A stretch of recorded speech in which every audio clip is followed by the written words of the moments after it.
Hi there, Anthro-AI Tribe. I'm your chief anthropologist, Val. If you're wondering how AI is changing everything and why your grandma's wisdom still applies, you found your people. In our last episode, we started unwrapping the fascinating world of machine learning, from my own Google Ads automation stories to how AI is now generating new content. If you missed it, go back, give it a listen. It will give you a great foundation of what we're building here. Today, we're diving into the other big A word of the Anthropology of AI podcast, anthropology. And, whenever I tell people I studied anthropology, the first question is always, so is that like digging up old stuff? Or is it like about cultures? So, what is anthropology? At its heart, anthropology is the behavioral science dedicated to understanding humanity in very different contexts. Any context you can imagine. So it's about figuring out of what it actually means to be human in our past, our present, and even our future. It's the ultimate people watching profession, but with actual scientific methods, systematic observation, and frankly, way too many insightful questions and tools and methods of obtaining quantitative and qualitative data. In our rapidly evolving tech world, understanding the human has never been more critical. So, anthropology is not just like this big amorphous blob. It got branches like a very old, very wise tree with a lot of interesting fruit. So, first of all, there is a very famous branch called biological anthropology. So, yes, sometimes it does involve really old bones. This is where we look at human evolution, our primate ancestors, how our biology influenced our culture. For example, how standing on 2 feet freed our hands for tools, and how our developing brains led to complex languages. So, critically, biological anthropology with scholars like Alice Roberts, making our origins accessible, helps us challenge some simplistic and often biased narratives about human differences or capabilities.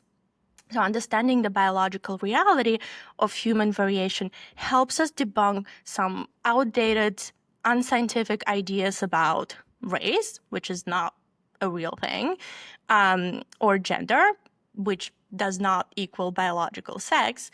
And so, this is so vital when we're building AI that could potentially inherit or amplify social biases. So we learn about how our brains are wired and how that wiring interacts with the digital world that we're creating. Then there's a huge branch of social and cultural anthropology. So these are the true people watchers, the ones who immerse themselves in different societies to understand their customs, beliefs, social structures, and rituals. And pioneers like Bronislaw Malinowski taught us the power of deep field work and immersion. Margaret Mead, of course, famously showed us how culture shapes adolescence and gender roles, proving human behavior is far more complex than we once thought. Today, social anthropologists are studying everything from online communities to corporate rituals, showing us how cultures adapt, resist, or transform in the face of global forces.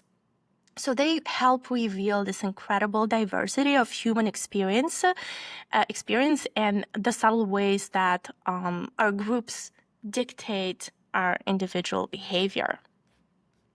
And speaking of words, there is linguistic anthropology, which explores how language shapes our thoughts or social interactions and even our realities.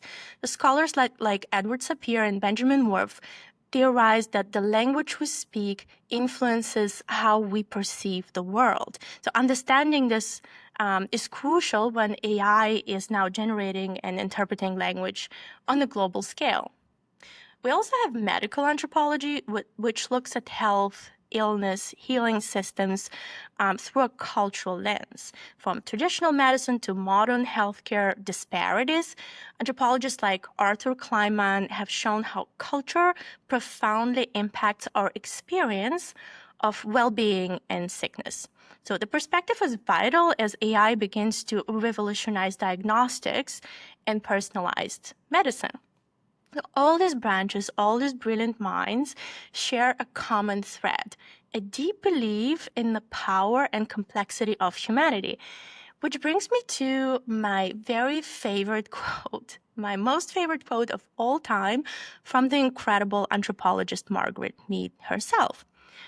So the quote is, and many of you who know me actually know that that's my favorite quote.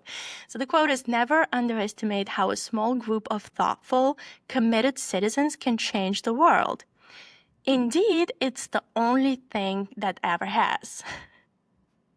So this quote gives me goosebumps every single time because it really speaks to the core of what we're doing here, what you're doing, and how human thought and human connection truly drives change. So my own journey into this A word started less with ancient bones and more with corporate hierarchies. My early research was in corporate anthropology and organizational science. I was fascinated by how human discourse, the way we talk, argue, collaborate, tell stories, profoundly dictates group behavior within companies. So essentially understanding the culture of a workplace, not just the org chart of a workplace. So it's like studying a tribe, but the tribe wears business casual and has quarterly reviews. It helped me understand why some teams thrived and others struggled purely based on their unwritten rules and communication patterns.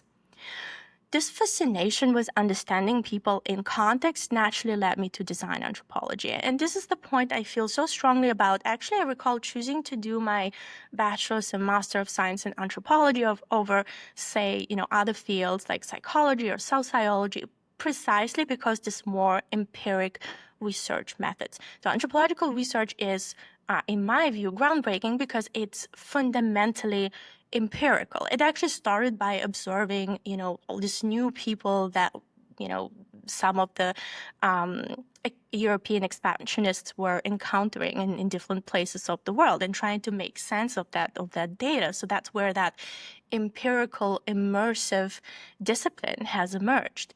So unlike in other social scientists, anthropologists don't just rely on, data from surveys and questionnaires or even broad statistical analysis, even though all these tools and methods are obviously deployed. But the core anthropological analysis lies in empiric research, its active participation, in-depth observation, and what we call as going native.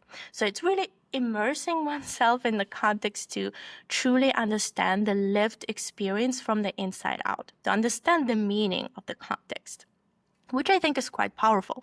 So it allows to gather rich, nuanced data that often reveals deeper insights and behaviors that people might not even realize themselves. And it goes far beyond what, some of the self-reported techniques or some of the statistical analysis can capture. It's about truly seeing and experiencing the world through the eyes of others, which is actually invaluable in product strategy. So we have this incredible behavioral science dedicated to understanding humanity. And then we have artificial intelligence, a field creating synthetic minds, digital artists, conversational companions. So what happens when we bring these two together?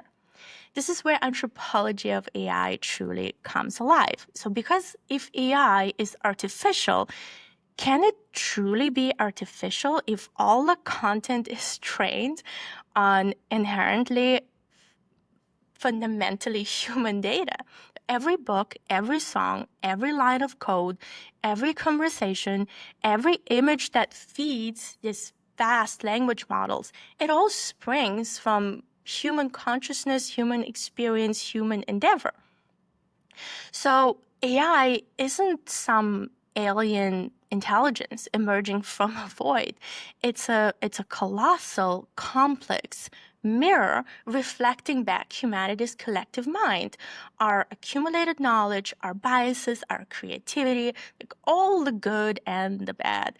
It's a synthetic reflection of our discourse, our culture, our very own expressions. And what does it truly mean to be human in this context? If a human is essentially a collection of billions of neurons firing, creating complex patterns of thought, emotion, consciousness, so how fundamentally different is that in its most abstract sense from a vast language model with billions of parameters learning to fire and connect in intricate patterns to generate language, art, and reasoning? So we look at the universe full of stars and galaxies and cosmic dust, and we see patterns. We see emergent complexity from simpler elements. And our brains, too, are universes of neurons sparking into self awareness. And now we've created artificial systems that exhibit emergent properties, forms of intelligence from vast data sets. Anthropology in this light becomes the study of how humanity is processing and being processed at the same time by its own reflection. It's the exploration of the essence within the machine and the machine's influence on our essence. It helps us understand that while AI may simulate aspects of human intelligence, the richness of human experience, our embodiment, our lived histories, our consciousness, our empathy remains distinct. It's about recognizing that what we create, in turn, reshapes us.